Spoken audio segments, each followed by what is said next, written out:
We'll just use that as an example. That's telling the sighting device where to look.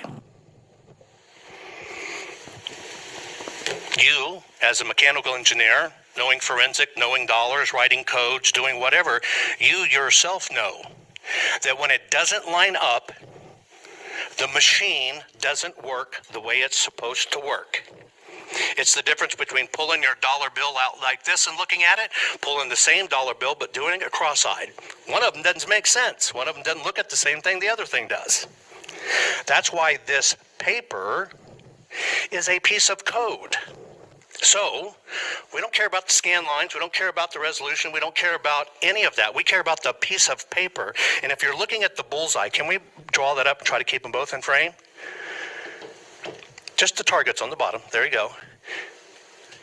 If we're looking at the bullseye, the very thing that says, hey, look here.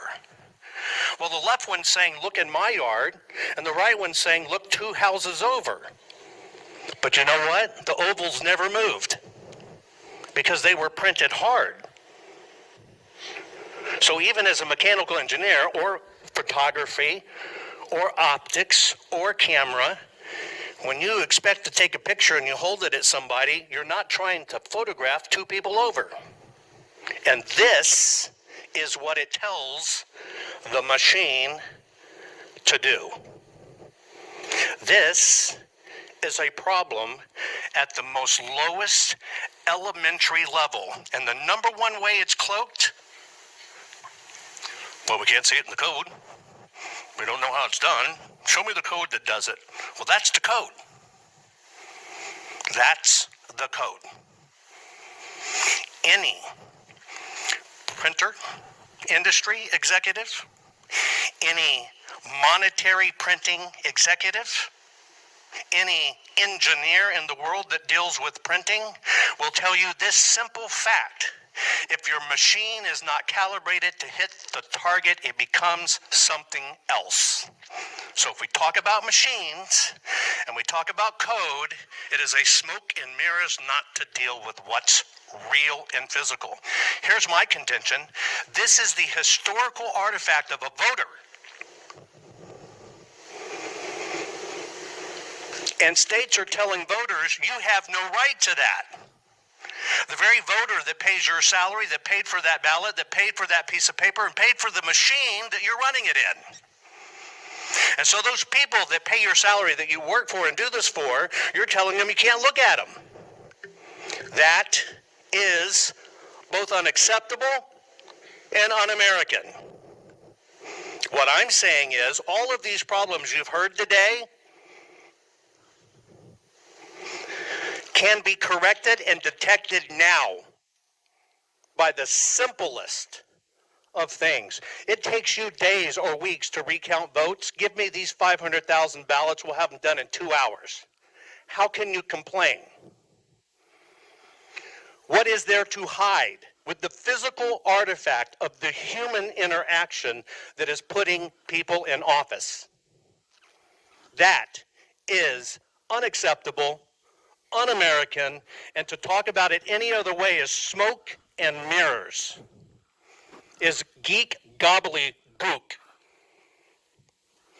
We want to know if these ballots are authentic or counterfeit. We want to make sure every vote is verified.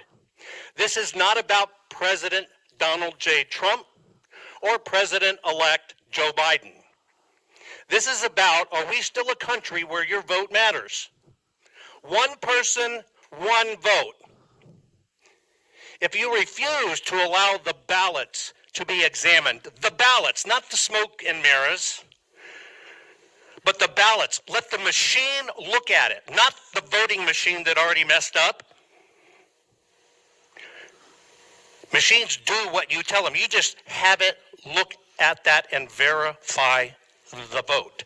There's only one element that will do that. The historical artifact of the people of the United States of America, and here, the people of the state of Georgia. They trusted you that this was right. They trusted you that your vote would matter. They trusted you, I have a voice and I want my voice counted. That is only that piece of paper. It is unforgivable for somebody to be able to audit something and then the original one disappears. How convenient. You know, if you did it in your company as a mechanical engineer and you had your CPA do it or your financial guy, you'd fire them. And that's just one little bitty company. But yet we accept this as a nation? Unacceptable, un-American. So our technology can answer every bit of these. If you want to roll up, I don't even know if there's any more. So let's look at